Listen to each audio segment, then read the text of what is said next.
What do you want? Just come down the stairs real quick. For what? For just real quick. Oh, there you are, Mr. President. I need to talk to you. No. Brendan Carr, don't. Whoa!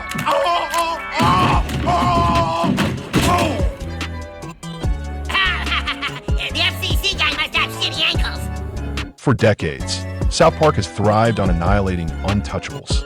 From celebrities to politicians, Trey Parker and Matt Stone have built a career out of turning public figures into cartoonish wrecks, shredding reputations with the precision of surgeons and the cruelty of playground bullies. Season 27 has already made headlines for eviscerating Donald Trump with brutal gags that nod directly at his ego and his fragile image. Fans thought nothing could top that, but then came the real twist. After Trump's public persona was reduced to rubble, Parker and Stone turned their focus to another figure drenched in controversy, Brandon Carr. Carr, remembered by many not for leadership, but for shady deals, manipulative schemes, and a constant chase for self-enrichment, became the perfect target. The writers didn't treat him as a passing joke or side gag. They built entire storylines around him, carving his persona into one of the darkest, funniest caricatures the show has ever produced. If Trump's humiliation felt like a scorched earth attack, Carr's destruction felt like a systematic demolition, piece by piece, gag by gag.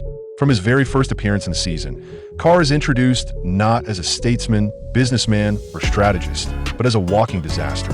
His storyline kicks off with an extended toilet humor sequence, portraying him in a humiliating bathroom scene that quickly spirals into a recurring gag about uncontrollable diarrhea. While on the surface crude, the joke is weaponized with razor-sharp timing. Every time Carr tries to sound authoritative or present himself as competent, he is immediately cut down by slapstick chaos, falling off chairs, slipping in his own mess, or being drowned out by stomach gurgles. But the bathroom gags were just a warm-up. Parker and Stone took aim at Carr's reputation for incompetence and blunders with a series of set pieces that painted him as the clumsiest figure in Washington. One of the season's most viral moments showed Carr falling down a grand staircase in the White House, tumbling for what feels like an eternity as aides look on in horror.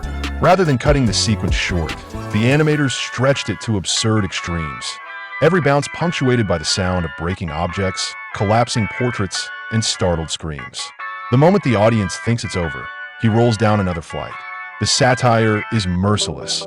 Carr's fall becomes a metaphor for his career, an endless descent, graceless and humiliating. The cruelty doesn't stop there. In another episode, Carr is standing before reporters, desperately trying to spin one of his political maneuvers, when a massive pile of cat feces inexplicably crashes through the ceiling and lands on his head. The scene, drenched in grotesque absurdity, became an instant meme. Carr covered in crap flooded social media feeds. But the symbolism was clear. Carr's schemes have always been associated with filth, and now South Park made the metaphor literal. Perhaps the sharpest satirical blade comes in the portrayal of Carr's greed and recklessness. Parker and Stone construct an entire subplot where Carr, driven by his obsession with money, accidentally causes catastrophic damage to the White House itself.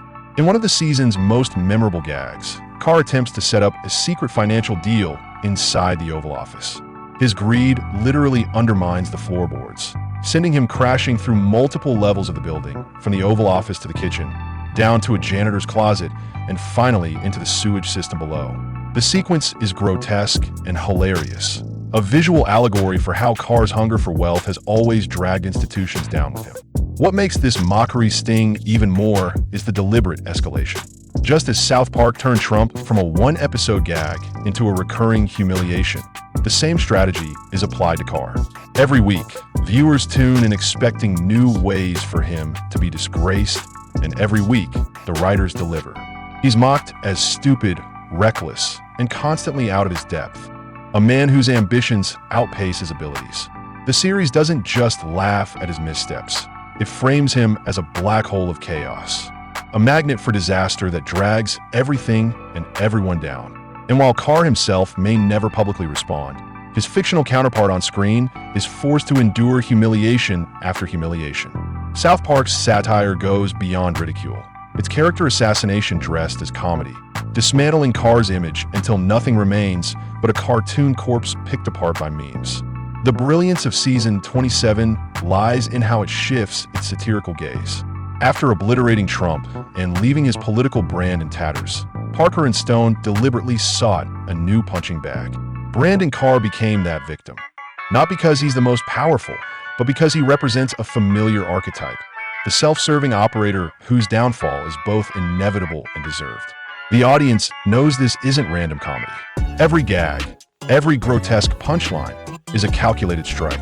By portraying Carr as both a literal and metaphorical disaster, South Park transformed him into the season's ultimate running joke. And just like with Trump, the show ensures that each new humiliation feels worse than the last. The narrative sharpens with the recurring theme of Carr's incompetence masquerading as confidence. In one episode, he is asked to deliver a crucial policy speech. The scene begins with him striding onto the podium, puffing his chest, and bragging about his unmatched genius. Seconds later, the microphone shorts out because Carr himself accidentally poured coffee into the soundboard. Instead of cutting away, the animators let the chaos run wild. Carr screaming into a dead mic, gesturing wildly as aides scramble, and finally collapsing backward into the American flag. The gag works not only as slapstick but also as biting commentary. Carr's self-image as a master manipulator crumbles into the absurd reality of a bumbling amateur. But perhaps the most infamous sequence of the season is what fans dub the endless flush. In this episode, Carr sneaks into a bathroom to hide from reporters. Instead of escape, he finds himself trapped in a surreal nightmare. Every stall door he opens reveals another toilet overflowing with sewage. The joke spirals into absurdity when Carr literally climbs inside one to escape and ends up sucked into an underground whirlpool of filth, spinning through pipes beneath Washington before being spat back in the middle of a live press briefing. The symbolism is impossible to miss. Carr's attempt to cover up his corruption literally drags him through the muck. Parker and Stone don't shy away from cruelty either. One of Carr's defining characteristics in the show is his reckless arrogance. This arrogance is lampooned when he insists on personally demonstrating a new safety protocol for Homeland Security. The gag? He immediately locks himself in a closet, mistakes it for a secure chamber, and spends the rest of the episode banging on the door while chaos erupts outside. Every time viewers cut back to him, he's in a new state of collapse, crying, ranting, or deliriously negotiating with imaginary aides. It's a perfect metaphor for someone out of touch, stuck in self-made isolation while pretending to be in control. Of course, South Park would never be content with mere slapstick. The satire digs into Carr's reputation for scheming and greed, exaggerating it into surreal, grotesque comedy. In one biting parody, Carr is portrayed as running a secret pyramid scheme inside the White House itself. The Carr plan promises aides guaranteed wealth if they recruit 3 more staffers. By the episode's climax, the scheme collapses into chaos, with characters rioting, shredding papers, and chanting "Carr stole my lunch money." The satire is devastating, not just mocking Carr as greedy, but exposing him as childishly incompetent at even the scams he prides himself on. Another running gag weaponized against Carr is his clumsiness with power itself. In one unforgettable moment, he is shown proudly holding a ceremonial sword, only to trip, stab a chandelier, and trigger a chain reaction that destroys half the White House ballroom. The absurd destruction becomes a metaphor. Every time Carr touches power, the system collapses under his weight. But Parker and Stone save their cruelest strike for the season finale. Carr, humiliated across episodes, finally decides to prove himself in a televised showdown against the South Park kids. In a parody of political debates, Carr walks on stage ready to crush a group of children. Instead, he is destroyed in seconds. Cartman mocks him with a barrage of insults about his greed and stupidity. Stan exposes his endless blunders, and Kyle ridicules his failed schemes. Then, in a perfectly grotesque punchline, Kenny accidentally knocks over a bucket, spilling more cat feces directly onto Carr mid-speech. The crowd erupts in laughter, chanting his name as an insult rather than cheer. Carr, covered in filth once more, slips, falls off the stage, and disappears into darkness. The brilliance of this finale lies in its psychological cruelty.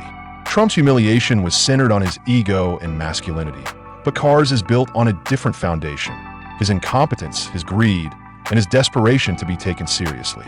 By the end of season 27, he is reduced to a caricature so pitiful that even children in the show effortlessly outwit him. What elevates the satire is how fans outside the show responded. Memes exploded across social media. Clips of Carr falling down the stairs, gifs of him drowning in toilets, stills of him with cat waste dripping from his hair. The Carr collapse became a trending phrase, shorthand for any political blunder. Just like Trump before him, Carr's fictional humiliation transcended the screen, seeping into online discourse as if mocking him in real life. And that is where South Park's genius lies. By taking figures like Brandon Carr and reducing them to grotesque cartoons, Parker and Stone blur the line between comedy and cultural judgment. They don't just mock his policies or actions. They annihilate his image, transforming him into a symbol of failure. Every gag, from the diarrhea jokes to the collapsing White House floors, serves as a reminder. Some reputations don't fall because of scandal. They fall because once the satire starts, it never stops. Season 27 will be remembered not just as the year Trump was shredded, but as the year Brandon Carr was dragged into the fire and burned with equal ferocity. In the end, Carr wasn't just mocked, he was dismantled. And as the credits roll, fans are left asking the same question they asked after Trump's fall. Who's next?